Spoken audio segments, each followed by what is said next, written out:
So, picture this. One of the world's wealthiest regions, a land of powerful empires, is slowly taken over. But not by a king, not by an invading army, but by a single corporation from thousands of miles away. It sounds wild, right? Well, that's the incredible 500-year story of India's colonization and its epic struggle for freedom. I mean, that's the real question here, isn't it? It just sounds impossible. How does a group of merchants, who are just supposed to be trading goods, end up ruling an entire subcontinent? That is the puzzle we are going to unpack today, tracing this unbelievable journey from merchant ships all the way to an imperial throne. And here's our roadmap. We're going to start with those first European traders on the coast. Then we'll see how a private company built its very own empire. After that, we'll get to the massive rebellion that changed absolutely everything.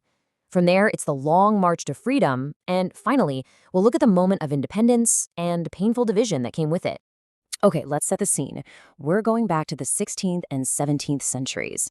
Now, India at this time wasn't one single country. It was this patchwork of powerful kingdoms and empires. And it was a global hotspot for trade, famous for things everyone wanted, like spices and textiles. All the major European powers wanted in on this action. The Dutch showed up first, but the real game changer, that was the formation of the English East India Company in the year 1600.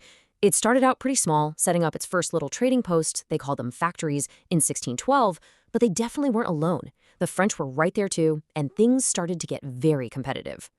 And this is a really important point to remember about these early days. The East India Company wasn't an invading army, not at all. It was a business.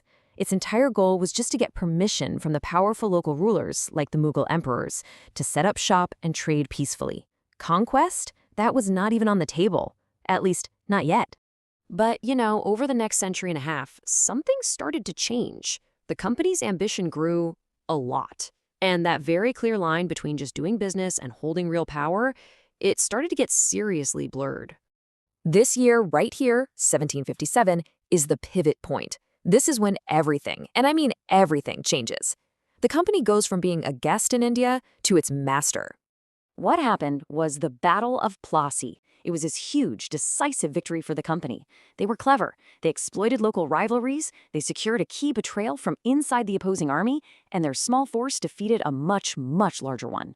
And just like that, they weren't just traders anymore. Suddenly, they were collecting taxes, they were administering the incredible wealth of Bengal, they were basically running a government. This was the real beginning of their territorial empire. And this just shows you the transformation perfectly. Think about it. In the 1600s, company guys are bowing to local rulers, just asking for permission to do business. Fast forward to the 1800s, and they're commanding these huge private armies, mostly made up of Indian soldiers, by the way, that were actually bigger than Britain's own national army. And they were using that power to extract immense wealth from millions of people. But as you can imagine, this kind of aggressive expansion and rule created a lot of resentment, a deep, simmering anger. And by the mid-19th century, that anger was about to boil over into a massive, violent rebellion that would change the course of Indian history forever.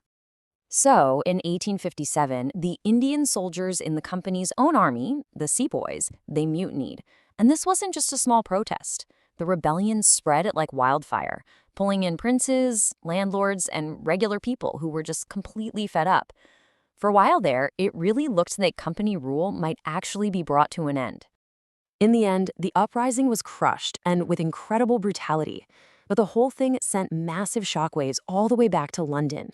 The British government basically decided, okay, a private company can't be trusted to run a subcontinent. So they did something drastic. They dissolved the East India Company entirely and took direct control themselves. And this new period of direct control has a name, the British Raj. The word Raj literally just means rule in Hindi. So the era of the company was over, and the era of the formal British Empire had officially begun. Now, even though the 1857 rebellion failed, it lit a fire. This new experience of being ruled directly by a foreign government really galvanized a new generation of Indians to fight. And they weren't just fighting against unfair policies anymore, they were fighting for self-rule. This kicked off a struggle for independence that would last for nearly 100 years. You can really see how the whole movement just escalated over time. You go from these massive protests in 1919 to Gandhi's incredible Salt March in 1930, which was this huge act of civil disobedience, and then to the really blunt Quit India demand in 1942. Each step just cranked up the pressure. And then, after the sheer devastation of World War II, a weakened Britain just found it impossible to hold on. And this quote really gets to the heart of it. The whole conversation had changed. You see, the early nationalists were asking for more rights within the British Empire. By the 20th century, no way. The goal was nothing less than Purna Swaraj, complete and total independence. So, after decades of marches and protests and so many negotiations, the end of the British Raj was finally in sight. But the final chapter of this long story would be both a moment of triumph and of terrible tragedy. In 1947, it finally happened. An exhausted British government agreed to grant independence. After almost 200 years of being ruled directly or indirectly, the British were leaving. For the freedom movement, it was this moment of immense, hard-won victory. But independence wasn't going to be for a single united India. The subcontinent was going to be split. So on August 14, 1947, the new nation of Pakistan was created.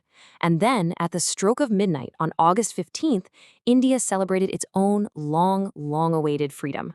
But this division, which we now know as the partition, was an absolute catastrophe.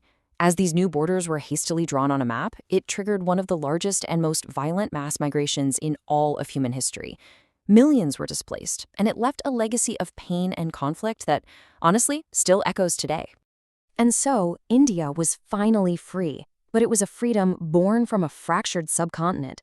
This whole journey, starting with a few trade ships and ending with the birth of new nations, leaves us with one last, very complex question. After all that, what is the true legacy of this long, painful, and ultimately triumphant struggle for freedom?